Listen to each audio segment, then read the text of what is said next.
എല്ലാവർക്കും സ്വാഗതം. ഈ മുറിവാലൻ ചെരിഞ്ഞു ചിന്നക്കനാലിൽ.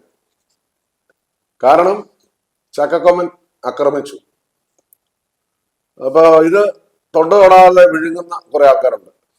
പക്ഷെ ഈ മൃഗസംഘടനകളുടെ ആരും ഇത് തയ്യാറല്ല. ഇത് തൊണ്ട തൊടാതെ ഇങ്ങോട്ട് വിഴുങ്ങാൻ എന്തോ ദഹിക്കുന്നില്ലെന്ന് അവർ പറയും. കാരണം നമുക്കറിയാം, അരിക്കൊമ്പൻ, മുറിവാലൻ, ചക്കക്കൊമ്പൻ മൂന്ന് പേരും ഒരുമിച്ച് വാണ നാടാണ്. അവരൊരുമിച്ച് ഒരു പ്രദേശത്ത് ജീവിച്ചവരാണ്. ഇതിനു മുമ്പ് ഒരു അറ്റാക്കും പരസ്പരം ഉണ്ടായിട്ടില്ല. പിന്നെ ആനകൾ കൊമ്പ് കോർക്കും, അതായത് സ്വാഭാവികമായിട്ട് എല്ലായിടത്തും ഉള്ള. പക്ഷെ അതൊരു വൈരാഗ്യമല്ലാതെ അവരുടെ ഒരു രീതിയാണ്. ഒരാന മറ്റൊരാനെ കൊമ്പ് കോർത്ത് കൊല്ലുക ഇന്ന് വരെ ചിന്നക്കനാലിലും മൂന്നാറിലും ആ പ്രദേശത്തൊന്നും നടന്നൊരു സംഭവമല്ല. പക്ഷെ ഇവിടെ ഒരു വലിയ തിരക്കഥയാണ്. ഈ കൊമ്പ് കോർത്തത്, ഈ ചക്കക്കൊമ്പനും മുറിവാനും നമ്മൾ കൊമ്പ് കോർത്തതിന് വീഡിയോ വല്ലതും കയ്യിലുണ്ടോ? RRT എന്നൊരു സംവിധാനം അവിടെ ഉണ്ടല്ലോ. ആനകളുടെ പുറകിൽ എപ്പോഴും മോണിറ്റർ ചെയ്ത് നടക്കുന്ന ഒരു സംവിധാനമാണ് RRT. അവരെപ്പോഴും മെസ്സേജ് കൊടുത്തോണ്ടിരിക്കും, ആനകൾ ഇന്ന സ്ഥലത്തുണ്ട്, ഇന്ന സ്ഥലത്തുണ്ടെന്ന് പറഞ്ഞു. അപ്പൊ അവരിത് അറിഞ്ഞില്ലായിരുന്നു. ഇനി അവരറിഞ്ഞെന്നിരിക്കട്ടെ, എന്തേ ചികിത്സ കൊടുക്കാഞ്ഞത്? അപ്പോ ഇതിൽ എന്തൊക്കെയോ ഒരു ദുരൂഹതയുണ്ട്. ഇനിയിപ്പോ അരിക്കൊമ്പന് ശേഷം ചിന്നക്കനാൽ ഒരു മേഖലയിൽ നിന്ന് ഒരു ആനയെ റീലൊക്കേറ്റ് ചെയ്യത്തില്ലെന്ന് ഉറപ്പാണ്. അപ്പൊ വംശനാശം ഉണ്ടാക്കുക. ആനകൾ 7% ഇപ്പൊ സെൻസസ് പ്രകാരം കുറഞ്ഞു കേരളത്തിൽ. ചിന്നക്കനാല് പ്രദേശത്ത്, മൂന്നാർ പ്രദേശത്ത് 33 ആന ഉണ്ടായിരുന്നു. ഇപ്പൊ 18 നിൽക്കുക. ശകലോടെ കഴിയുമ്പോൾ ഒന്നുമില്ലാതെ വരും. പിന്നെ ആനയെ നമ്മള് കേരളത്തിന് വെളിയിൽ പോയി തമിഴ്നാട്ടിൽ കാണും. അവിടെ പോയി കാണേണ്ടി വരും. അതോടുകൂടി കാടില്ലാതാവതോടുകൂടി നമ്മുടെ ജീവിതം കഴിഞ്ഞു. കാടില്ലെങ്കിൽ മനുഷ്യരില്ല. അതിന് ബോധമില്ലല്ലോ. ബോധമുള്ളവരോട് പറഞ്ഞിട്ടല്ലേ കാര്യമുള്ളൂ. പരിസ്ഥിതി എന്താ, കാലാവസ്ഥ എന്താ, ഇതേക്കുറിച്ചൊന്നും അറിയാത്തവരോട് പറഞ്ഞിട്ട് എന്താ കാര്യം? അപ്പോ അരിസ്റ്റോട്ടിൽ പറഞ്ഞിട്ടുണ്ട്, ഡോണ്ട് ആർഗ്യൂ വിത്ത് ഫൂൾ എന്ന് പറഞ്ഞാൽ വിഡ്ഢികളോട് ആർഗ്യൂ ചെയ്യരുത്. കുറച്ച് പൈസ ഉണ്ടാക്കാൻ വേണ്ടി എന്തും ചെയ്യും. നമ്മൾ ആലോചിക്കേണ്ട ഒരു കാര്യമുണ്ട്. ഇത് മുഴുവൻ കാടായിരുന്നു. ഈ കാട്ടിൽ അവർ ജനിച്ചു വളർന്ന നാടാണ്. അവിടെ നമ്മൾ കയറി ചെന്നു അവരെ ഓടിക്കുക. അവർക്ക് സ്ഥലമില്ല. ഇന്നലെ ഒരു പത്രത്തിൽ കിടക്കുന്നുണ്ട്, ഇനിയിപ്പോ ഇത് അങ്ങനെല്ലാം ഇല്ലാതാവും, കാരണം അവർക്ക് പരിമിതമായ സ്ഥലമാണ്. ഈ സ്ഥലം ഇവിടെ മേലോട്ട് പോയോ, അതോ ആവിയായിട്ട് പോയോ? HCLോടെ സറണ്ടർ ചെയ്ത സ്ഥലം എന്ത് ചെയ്യും? എല്ലാവന്മാരുടെ കയ്യേറി. അവന്മാരെ ഇറക്കാൻ പറ്റുന്നുണ്ടോ? മുൻ കലക്ടർ ഷീബ ജോർജിനെ ഹൈക്കോടതി ഏൽപ്പിച്ചു. ഇപ്പൊ പുള്ളിക്കാരെ അങ്ങ് മാറ്റി. എന്തൊക്കെ പുകഴ നടക്കുന്ന? ആനയെ വെടിവെക്കുക. ആനയ്ക്ക് ശരീരത്തിൽ പെല്ലറ്റിന്റെ എണ്ണം കൂടുതലാ. ആരാ ഇത് ചെയ്യുന്നത്? ഈ പാവങ്ങളോട്, ഈ മിണ്ടാപ്രാണികളോട് ഇത് ചെയ്യുന്ന ആരാ? മനുഷ്യൻ. വഴിയെ പോകുന്നതൊന്നുമല്ല. അവിടുത്തെ കയ്യേറ്റക്കാർ. ഇഷ്ടംപോലെ റിസോർട്ടാ. നമ്മുടെ വയനാട്ടിലെ അവസ്ഥ കണ്ടല്ലോ. ആ ഉരുളുപൊട്ടിന് ചുറ്റും എത്ര റിസോർട്ടാണ്, എത്ര കോറിയാണ്, എല്ലാം മൂടി വെച്ചിരിക്കുക. അവിടുത്തെ ബ്ലോക്ക് പഞ്ചായത്ത് മെമ്പർ പറഞ്ഞല്ലോ ഇതേക്കുറിച്ച് വയനാട്ടിൽ. അപ്പൊ ഇതെല്ലാം സംവിധാനം വേറെയാണ്. ഇതെല്ലാം ഒറ്റ ചങ്ങാതിമാരാ.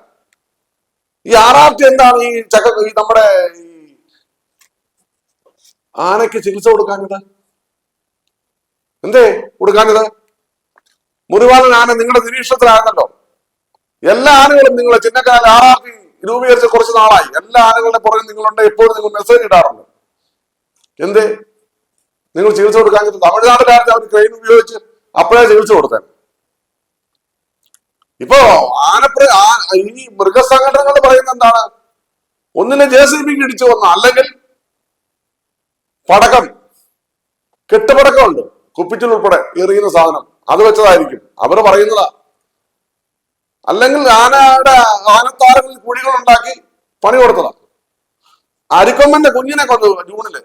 ഇവിടുത്തെ ദൃശ്യമാധ്യമങ്ങളെല്ലാം വേറൊരു അതീവ കാര്യത്തിൽ ശ്രദ്ധ ചെലുത്തുന്ന സമയത്താണ് ഇത് നടക്കുന്നത്. ഇവിടെ ഇപ്പോഴും നടന്നതാ. അരിക്കൊമ്പനെ കുഞ്ഞിനെ കൊന്നു. ഉടനെ പറയാം അതും ചക്കക്കൊമ്പനാ. ഇവര് കണ്ടായിരുന്നു. ഇവരൊരു കഥയുണ്ടാക്കും, ഇവരൊരു തിരക്കഥ ഉണ്ടാക്കും. അത് ഇങ്ങോട്ട് പറയും. അതേപടി പത്രക്കാർ, ചാനലുകാർ അതേപടി ഛർദ്ദിച്ചു വെക്കും. ഇതിന് റിയാലിറ്റി ഏതാണോ? എങ്കിൽ നിങ്ങൾ ആ ഒരു വീഡിയോ കൊടുത്തുവിടും. ജനങ്ങൾ ഇന്ന് കാണട്ടെ. അരിക്കൊമ്പൻ ജീവിച്ചിരിപ്പുണ്ട്, ഇന്ത്യ വീഡിയോ ഒന്ന് കാണട്ടെ. ഒരു വീഡിയോ നിങ്ങൾക്ക് അരിക്കൊമ്പന്റെ തരാൻ പറ്റുമോ? തരാൻ പറ്റില്ല. നിങ്ങളെന്ന് പറയുന്നു, നമ്മൾ അത് വിശ്വസിക്കുന്നു. നിങ്ങൾ പറയുന്നത് മൊത്തം തൊണ്ട വിടാതെ നമ്മൾ വിഴുങ്ങണം. ഇതാണ് സംഘടനകൾ പറയുന്നത്. അപ്പോ അവിടെയെല്ലാം കയ്യേറ്റമാ. ഒറ്റ പട്ടയില്ല. ഈ പറഞ്ഞ പാവങ്ങളുടെ ജനിച്ച നാട്ടിൽ അവരെ അടിച്ച് ഓടിക്കുകയാണ്. അവർക്കിട്ട് വെടിവെക്കുക, പടപടാന്നാ വെക്കുന്നത്. അവരെന്ത് തെറ്റ് ചെയ്തു? അവർ പിന്നെ എവിടെ പോയി ജീവിക്കും? അപ്പോ പരിസ്ഥിതി ലോല പ്രദേശമാണ് ഇടുക്കിയും വയനാടും. അവിടെ കർഷകര് ഇതിനു മുമ്പ് അവിടെ ജീവിച്ചിരിപ്പുണ്ട്. അവരാരും ഈ പണിക്ക് പോയിട്ടില്ല. ഇവിടെ ഓരോ കർഷക സംഘടനയാണെന്ന് പറഞ്ഞ് അവരുടെ അജണ്ട വേറെയാണ്. കർഷക സംഘടന അവരുടെ ആൾക്കാരെ പിടിച്ചു പോകാൻ വലിയ കർഷകർക്ക് വേണ്ടി നിൽക്കുന്നവരാ ഇവരെ. ഇവരുടെ ഉദ്ദേശം വേറെയാ. ഈ റിസോർട്ട് അനധികൃത റിസോർട്ടുകൾ സംരക്ഷിക്കാത്തതാണ് ഇവരുടെ ഉദ്ദേശം. അതിന്റെ പ്രസിഡന്റ് തന്നെ ഇപ്പോ വെടിവെച്ച് പഠിക്കുക. ഇന്ന് ആരെ കൊല്ലാനാണ് വേണ്ടി? മനുഷ്യനെ കൊല്ലാനാണെന്ന് ഉറപ്പാ. ഈ പാവ ഈ മിണ്ടാപ്രാണിയുടെ വെടിവെക്കാൻ പരിശീലിക്കുക. എവിടെ കൊണ്ട് തീർന്നു ഈ പാവമൊക്കെ? പരിസ്ഥിതിയില്ല. ചൂടാണ് ചൂട്, മഴയാണ് മഴ. നമ്മുടെ നാട്ടില് മനുഷ്യൻ ജീവിക്കാൻ പറ്റില്ല. അസുഖങ്ങളുടെ ബഹളമാണ്. കാലാവസ്ഥ മൊത്തം മാറി, നമ്മൾ മാറ്റി, കാടില്ലാതാക്കിക്കൊണ്ടിരിക്കുന്നു. തൈവാനിൽ ഒരു സ്ഥലത്ത് ഒരു പ്രദേശത്ത് ആനകളെ മൊത്തം മാറ്റി. ഇതുപോലെ പ്രശ്നം ഉണ്ടായി. എല്ലാ ആനകളില്ല. ആ പ്രദേശം ലാസ്റ്റ് മരുഭൂമിയായി പോയി. കാരണം എന്താ? ആനകളുടെ പിണ്ടത്തിൽ നിന്നാണ് പിണ്ടം ഇടുമ്പോൾ അതിൽ നിന്നാണ് പലതരത്തിലുള്ള മരങ്ങൾ വളരുന്നത്. പക്ഷികളും ആനകളും ഇല്ലെങ്കിൽ പക്ഷികളാണ് ഭക്ഷിച്ചതിന് ശേഷം എവിടെയെങ്കിലും കൊണ്ട് ഇതിന്റെയൊക്കെ വിത്തുകൾ പാകുന്നത്. പക്ഷികളും ആനകളും ഉണ്ടെങ്കിൽ കാടില്ലാതാവും. കാടില്ലാതായ നാടില്ലാതാവും, മരുഭൂമിയാവും.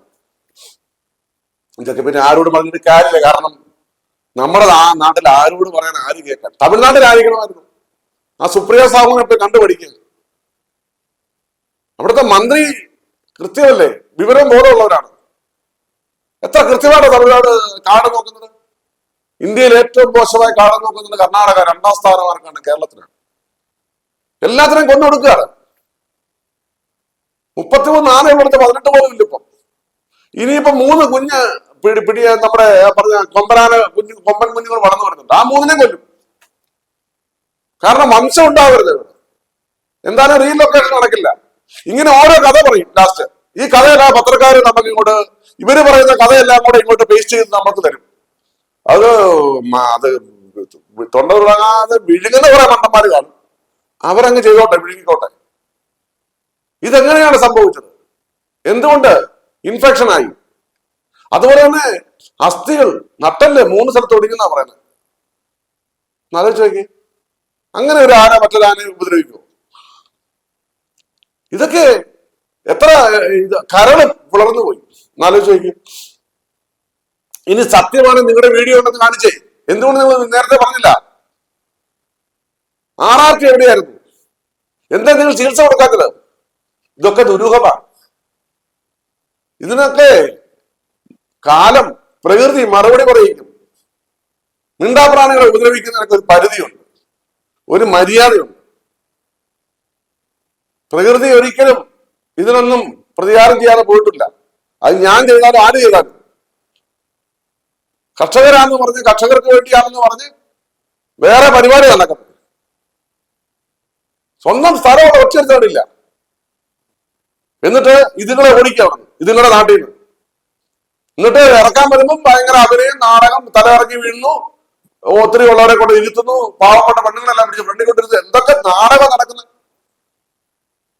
അവിടുന്ന് മാറാൻ പറഞ്ഞ മാറുകയാണ്. ആരെങ്കിലും മാറാൻ തയ്യാറുണ്ട് അവരുടെ വരട്ടും. കാരണം എന്താ? ഇവിടെ വേറെ പണിയാ. ഈ ഏച്ചിയന് സൺഡേയുടെ ഭൂമിയോടെ പോയി. ഇതിങ്ങൾക്ക് ജീവിക്കാനുള്ള മണ്ണല്ലേ? അങ്ങനെ കേരളത്തിൽ ലക്ഷോപലക്ഷം ആനപ്രേമികളും മൃഗസ്നേഹികളും ഉണ്ട്. കാലാവസ്ഥ പരിസ്ഥിതിയെ സ്നേഹിക്കുന്ന ഒത്തിരി പേരുണ്ട്. പക്ഷെ ഒത്തിരി പേരുണ്ടായിട്ട് കാര്യമില്ല. ഇവിടെ എല്ലാം നശിച്ചുകൊണ്ടിരിക്കുക. ചോദിക്കാതെ പറയുന്ന ആളില്ല. കേന്ദ്ര ഗവൺമെന്റിന്റെ സ്പെഷ്യൽ സ്ക്വാഡ് വന്നതൊക്കെ അന്വേഷിക്കേണ്ട സമയം കണ്ടു. കോടതിയില് ഇതിന് ഇട്ടു കൊടുക്കണം. ഇവിടെ നടക്കുന്ന അപകടം. ഇനിയും ചക്കക്കൊമ്പൻ എത്ര നാളെ കാണും? അതിനും ഒരു കഥ ഉണ്ടാക്കിക്കൊണ്ട് വരും. ഒരു കഥ അടുത്ത പ്രതീക്ഷിക്കാം. എല്ലാത്തിനും നിൽക്കുക.